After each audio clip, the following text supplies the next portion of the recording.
Yes students. सो जैसे कि हमने क्लास 10th का सिलेबस स्टार्ट किया हुआ है साइंस का, और हमने अपना लाइफ प्रोसेज स्टार्ट किया हुआ है चैप्टर। ठीक है, तो लाइफ प्रोसेज में अगर हम बात करें तो कल मैं आपको स्टोमेटा तक डिस्कस कर चुका था आपके साथ कि स्टोमेटा क्या होता है, स्टोमेटा का क्या काम होता है। तो मैंने आपको बताया था कि स्टोमेटा का काम होता है ट्रांसपोर्टेशन का, एक तरीके से कि कार्बन डाइऑक्साइड अंदर जाने दे, ऑक्सीजन को बाहर आने दे, सनलाइट को अंदर जाने दे, वो सब काम होता है स्टोमेटा का। स्टोमेटा कहाँ होता है? प्लांट्स की लीव्स के अंदर पाया जाता है। ठीक है, अगर हम इसके आगे बात करें तो देखो स्टोमेटा दो तरीके के होते हैं, एक होता है ओपन स्टोमेटा, एक होता है क्लोज्ड स्टोमेटा। ठीक है, तो ये ओपन कैसे होता है, क्लोज कैसे होता है, वो देखते हैं। तो opening and closing of stomatal pour, stomata के पोर जो होते हैं यानी कि जो छेद होते हैं स्टोमेटा के, वो कैसे ओपन होते हैं, कैसे क्लोज्ड होते हैं, वो देखना है। तो the opening and closing of stomatal pore are controlled by the turgidity of guard cell, यानी कि स्टोमेटा कब ओपन होगा, कब क्लोज्ड होगा, वो बताएगा आपका गार्ड सेल। गार्ड सेल कौन से थे? ये वाले गार्ड सेल थे। ठीक है, कल बताया था, कल ये पूरा मैंने डायग्राम दिया था आपको नोटबुक में बनाने के लिए, आपने बना लिया होगा। ठीक है, इसके बाद when guard cells uptake water from surroundings cells they swell to become,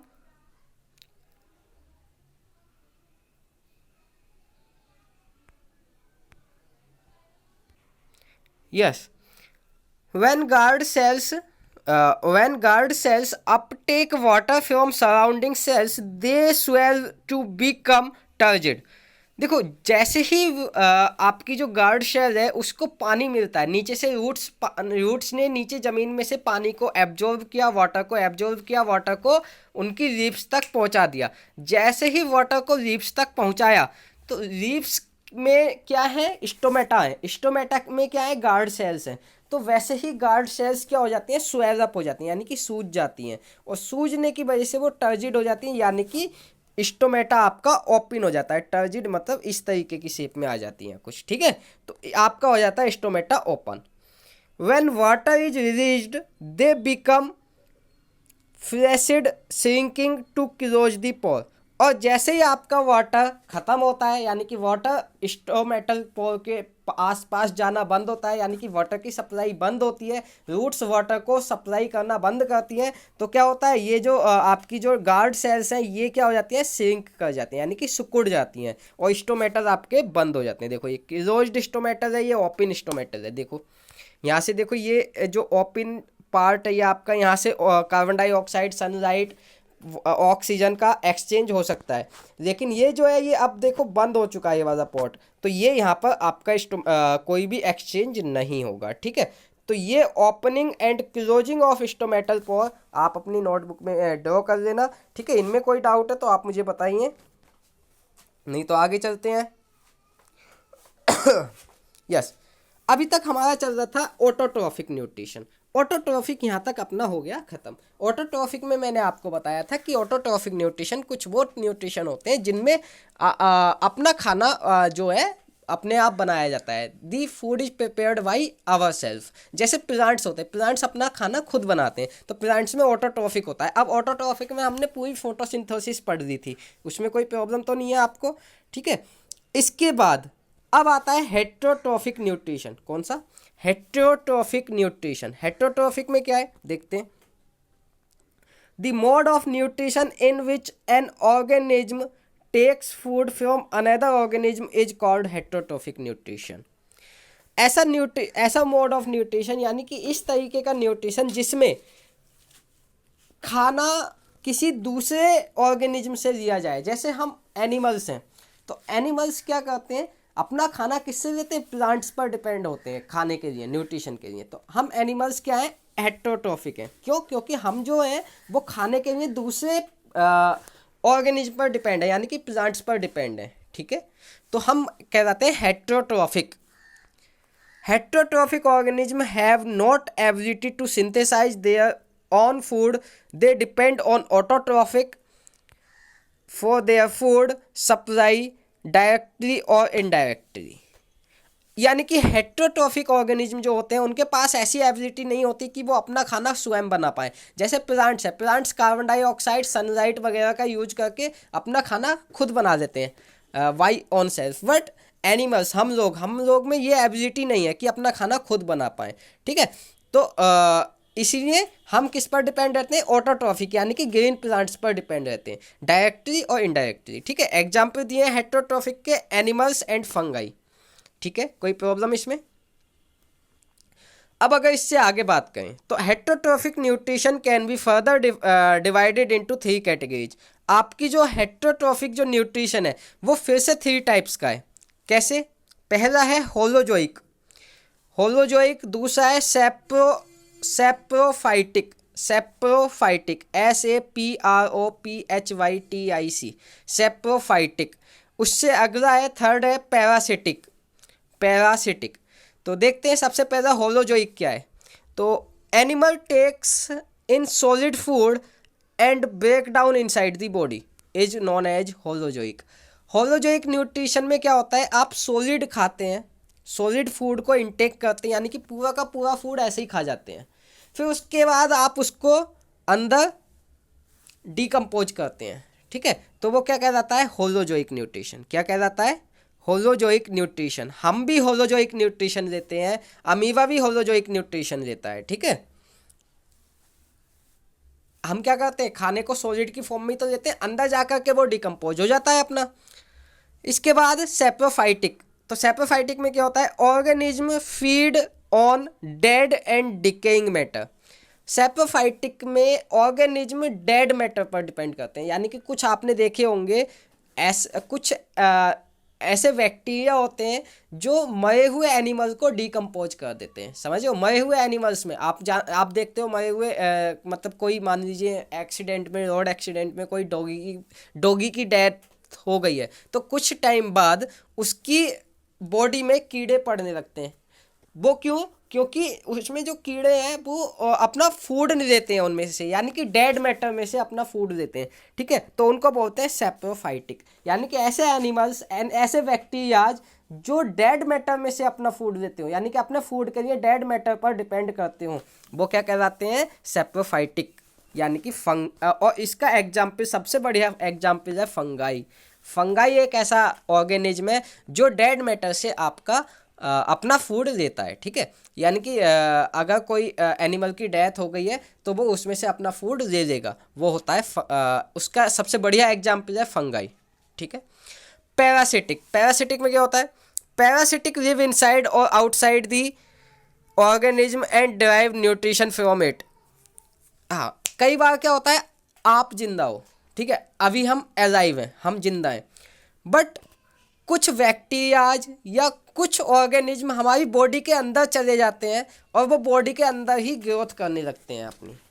वो हमारी बॉडी से के अंदर ही रहते हैं और हमारी बॉडी से ही अपना फूड देते रहते हैं, जो हम खाते हैं वो ही वो खाते हैं। ठीक है, कुछ टाइम बाद उनकी ग्रोथ हो जाती है, फिर हमें उनका इफेक्ट दिखना शुरू होता है। तो ऐसे ऑर्गेनिज्म को कहते हैं पैरासिटिक, यानी कि जिस बॉडी के अंदर रहते हैं उसी से वो अपना फूड देते हैं, यानी कि एक तरीके से हमारी ही खुद की बॉडी को वो खोखला करते रहते हैं अंदर से। समझ गए? कुछ बैक्टीरियाज ऐसे होते हैं, जैसे आपको पता है कि बहुत सारी डिजीज ऐसी होती है कि स्टार्टिंग में आपको पता नहीं चलता, लेकिन जब उनके बैक्टीरियाज हमारी बॉडी के अंदर बहुत ज़्यादा अमाउंट में हो जाते हैं, फिर हमें दिक्कत हो जाती है, हमें प्रॉब्लम हो जाती है, हमें फिर बड़े बड़े डॉक्टर्स को दिखाना पड़ता है। ठीक है, तो वो होते हैं पैरासिटिक। पैरासिटिक का एग्जाम्पल है कसकटा, ये एक तरीके का प्लांट होता है। ठीक है, तो ये आपके एग्जाम्पल्स हो गए। ये एक एग्जाम्पल आपका टिक्स, ये एक तरीके का एनिमल होता है। ठीक है, कसकटा और टिक्स आपके 2 एग्जाम्पल्स हैं पैरासिटिक, जो पैरासिटिक न्यूट्रिशन करते हैं अपना। ठीक है, तो इसमें कोई प्रॉब्लम आपको एक बार देख लीजिए, अगर कोई प्रॉब्लम नहीं है तो आगे चलते हैं। इसके आगे अगर हम चलें तो आगे टॉपिक है how do organisms obtain their food. कोई भी ऑर्गेनिज्म है वो अपना फूड कैसे लेता है। ठीक है, वो अपना फूड कैसे लेता है, तो कैसे लेता है, पहले हम देखेंगे यूनिसेलुलर में। यूनिसेलुलर वाले किस तरीके से अपने फूड को इंटेक करते हैं, यूनिसेलुलर वाले ऑर्गेनिज्म जो होते हैं वो कैसे अपने फूड को इंटेक करते हैं। तो in the unicellular organism food is taken up through entire surface. Unicellular organism जो होते हैं उनका ऐसा नहीं है जैसे अपना एक खाना खाने के लिए पर्टिकुलर माउथ मिला हुआ है हम लोगों को, लेकिन जो यूनिसेलुलर ऑर्गेनिज्म होते हैं, मैंने बताया था यूनिसेलुलर क्या होते हैं पिछले लेक्चर में। सॉरी आपको नहीं बताया, 9th क्लास में आप पढ़ के आए होगे, मैंने 9th वालों को बताया था यूनिसेलुलर क्या होते हैं। आप 9th क्लास में पढ़ के आए होगे कि यूनिसेलुलर क्या होते हैं। तो यूनिसेलुलर जो ऑर्गेनिज्म होते हैं आपके, उनके पास कोई पर्टिकुलर माउथ नहीं होता कि भाई आपको ये खाना खाने के लिए माउथ है आपके पास, नहीं। वो क्या करते हैं, वो पूरी बॉडी में से कहीं से भी अपना खाना खा सकते हैं। कैसे खाएंगे देखते हैं। एग्जाम्पल है इसके बहुत बढ़िया, अमीबा और पैरामीशियम। तो देखते हैं अमीबा कैसे खाना खाता है। ठीक है, अमीबा खाना कैसे खाता है। 1 मिनट। यस, तो इन अमीबा, ये मान लीजिए ये आपका अमीबा है।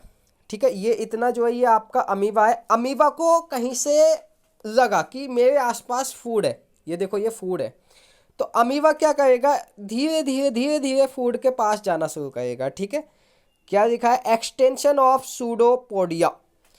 अमीबा के पैर भी नहीं होते हैं, अमीबा के पैर भी नहीं होते हैं, लेकिन जब अमीबा को कहीं मूव करने की ज़रूरत होती है तो उसके पैर निकल आते हैं। मतलब वो अपने पैर खुद बना देता है, अपनी बॉडी को इस तरीके से डिजाइन कर देता है कि अगर आपने यूनिसेलुलर पढ़ा होगा वहाँ, तो मैंने 9th क्लास में आपने पढ़ा होगा कि यूनिसेलुलर की एक प्रॉपर्टी होती है कि वो अपनी बॉडी को अपने हिसाब से डिजाइन कर सकता है। तो बस अमीबा भी वही करता है, जब इसे कहीं मूव करने की ज़रूरत होती है तो ये अपनी बॉडी को इस तरीके से डिजाइन कर देता है कि इसके लगते हैं कि ये पैर है। ठीक है, पैर टाइप के बना देता है अपने आप को। ठीक है, और वो मूव कर जाता है। तो सबसे पहले क्या होगा, जैसे ही अमीबा को भूख लगेगी या उसे लगेगा कि आसपास में कोई फूड पार्टिकल है, तो वो सूडोपोडिया यानी कि झूठे पैर, उसके पैर बन जाएंगे ऑटोमेटिकली। ठीक है, उसके बाद extended cell membrane from pseudopodia. हाँ, मतलब सूडोपोडिया मतलब झूठे पैर निकल आएंगे उसके, और वो उनसे क्या कर देगा, खाने को पकड़ देगा। क्या करेगा, धीरे धीरे पास में आना शुरू करेगा। देखो पास में आ गया, बिल्कुल देखो अमीबा यहाँ पर है, खाना यहाँ पर है, बिल्कुल पास में आ गया। अब ये यहाँ से अपने आप को सिकोड़ना शुरू कर देगा। यहाँ से देखो ये अमीबा ने इतना श्रिंक कर दिया अपने आप को। ठीक है, अभी तक फूड पार्टिकल को पता भी नहीं चला है कि उसके आसपास अमीबा है। इस तरीके से इतनी चालाकी से ये खाना खाता है। अब देखो ये धीरे धीरे ये फूड पार्टिकल के आसपास अपनी कवर कर रहा है चीज़ों को। देखो यहाँ तक, ये यहाँ तक आ गया। अब इसके बाद इसने लगभग खाने फूड पार्टिकल को देखो पूरा अपने अंदर बंद कर दिया एक तरीके से कि अब फूड पार्टिकल बाहर नहीं निकल पाएगा, और लास्ट स्टेप में ये बिल्कुल क्लोज्ड कर देगा और फूड पार्टिकल अमीबा के अंदर चला जाएगा। तो देख रहे हो कितनी चालाकी से अमीबा ने अपना न्यूट्रिशन किया, अपना खाना खाया। समझ रहे हो ये? तो एक बार देखो ध्यान से, इन स्टेप्स को पढ़ो जो स्टेप्स लिखे हुए हैं आपके। उसके बाद क्या है, digestion of food into food vacuoles. जैसे ही अमीबा ने खाना खाया उसके बाद क्या होगा, आपका फूड वैक्यूल्स में फूड का डाइजेशन होगा। After food digestion undigested food move to surface of the cell is thrown out. खाना खा लिया अमीबा ने, खाना खाने के बाद अमीबा उस फूड को डाइजेस्ट करेगा। डाइजेस्ट करने के बाद हमें पता है हर एक चीज़ डाइजेस्ट नहीं होती है, तो जितना फूड डाइजेस्ट होगा उतना वो डाइजेस्ट कर देगा, बाकी को वो दोबारा फेंक देगा, थ्रोन आउट कर देगा। ठीक है, इसी तरीके से हम कहते हैं कि अमीबा के पास कैसा न्यूट्रिशन होता है, होलोजोइक न्यूट्रिशन होता है। ये बहुत फेमस क्वेश्चन है CBSE क्लास 10th का कि अमीबा का न्यूट्रिशन कैसा होता है। तो याद रखना होलोजोइक न्यूट्रिशन होता है अमीबा में। कौन सा?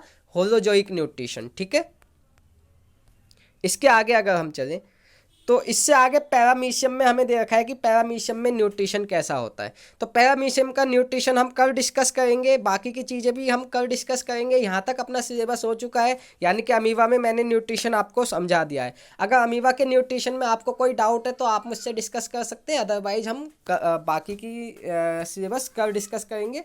आज की क्लास हम यहीं एंड करते हैं। Okay, thank you.